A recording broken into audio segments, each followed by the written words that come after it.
Okay, so I talked about some of the differences in the specs and stuff. I think I covered all the specs in the first video. Just, there's going to be no sound samples, guys. This is just telling you the difference between the one-up from the base model, which the JS32 is a base model for Jackson. I don't know if there's a JS22 Rhoads. I think there is. The JS32 is either arguably the base model of the Rhoads models or one up. The Pro mods are obviously mid-level and what up, and then you got the like the custom stuff and all that after that.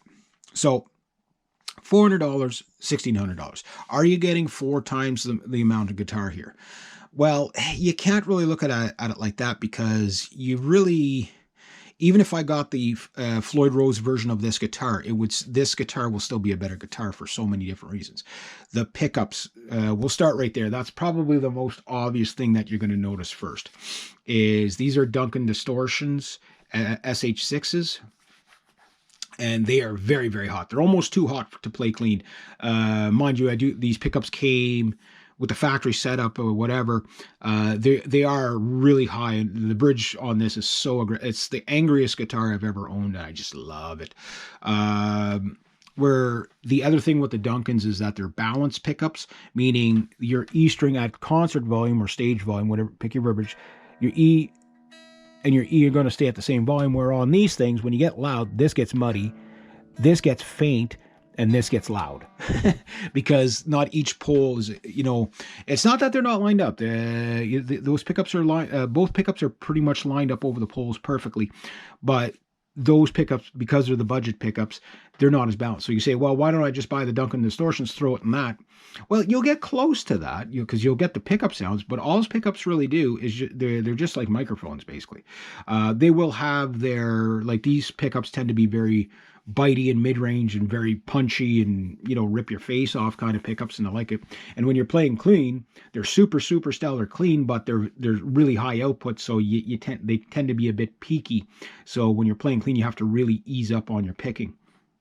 So this guitar is really not designed for like a country guy or a blues guy or whatever. If you wanted like edge of breakup sound all the time on the clean channel, yeah, it'll do it, but it's not going to give you edge of breakup. It's going to give you distortion, because they're such high output pickups.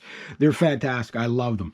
The only other, I've had a few Duncans on a few guitars in the past. My Hammer Diablo would be probably it was the reigning champion of my best sounding guitar, stage guitar.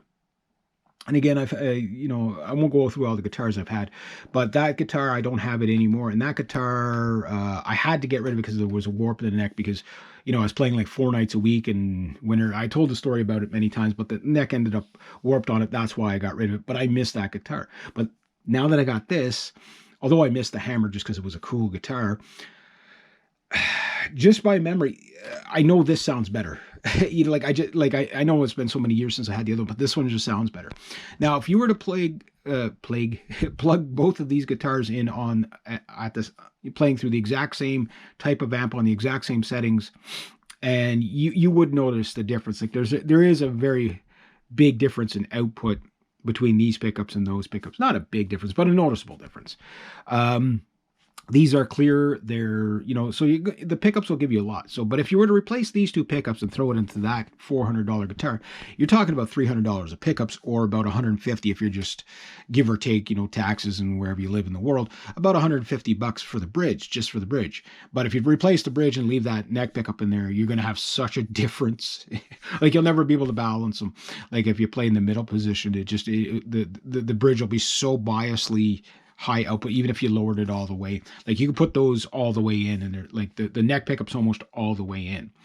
But one thing about a neck through body, like I say, even if you were to replace the pickups, one of the biggest problems you're going to have is that the tonal qualities of this guitar are okay. They're not bad. They're okay. But basswood bodies and what they call a neutral sound, I call it the tonal qualities of rotten tree stump. And I really notice it when I'm playing straight through the Deluxe, for example. If I plug in that, play it, I have a lot of fun, whatever, and then I plug in my Gibsons, and it's just like, wow, like they sound so much better. Better pickups, better tone woods, everything like that. I haven't plugged this in there yet, just because I've been having so much fun with this little setup here. That's only 15 watts, but guys, that with my zoom pedal it's a mountain of sound coming out. The gain is just insane out of there. And I've played that through it as well. And this guitar doesn't seem to matter what I do, it doesn't sound as good as this guitar.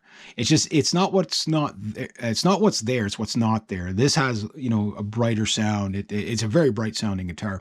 It's very angry, very punchy, very aggressive sounding. And the other big thing I noticed, even though there's no real fret dressing or anything on this guitar, every note on the fingerboard plays exceptionally well. Now, I know this is a fixed bridge, and that's a huge advantage. But on this guitar, there's a few notes right up in the high end that seem to be a little bit on the dead side. They're not a dead fret where it just dies out right away, but they could hang, you know, those notes could hang on a little bit longer under sustain. Where this, there's just no issue whatsoever. Every note comes out crystal clear. So I don't know if they just take more time putting the frets in, whatever they do. Considering they're the exact same fret, there's no different from that fret to that fret. It's just, I think it's the time they take to set it up. That's probably, you're paying a little bit more for that. And is that worth money? Yes, that is. The next thing I'll say about these two guitars, obviously the neck through body thing. If you have an option to always get the neck through body, get the neck through body. Even if they're at the same price range, you'll get more sustain. So when you play this guitar, for example, you know, like, you know, the volume difference. I don't know if the camera's picking up, but there's a lot of volume difference. Well, what that is you've got a solid connected neck, gives you just a little bit more volume. You got the fixed bridge, gives you a little bit more volume, right? So the bridges will make a difference. Obviously, you get more sustain out of the fixed bridge. Fixed bridge guitars tend to play better on average than their Floyd Rose counterparts. How am I doing for time here? Okay, I guess I'll make a part 3.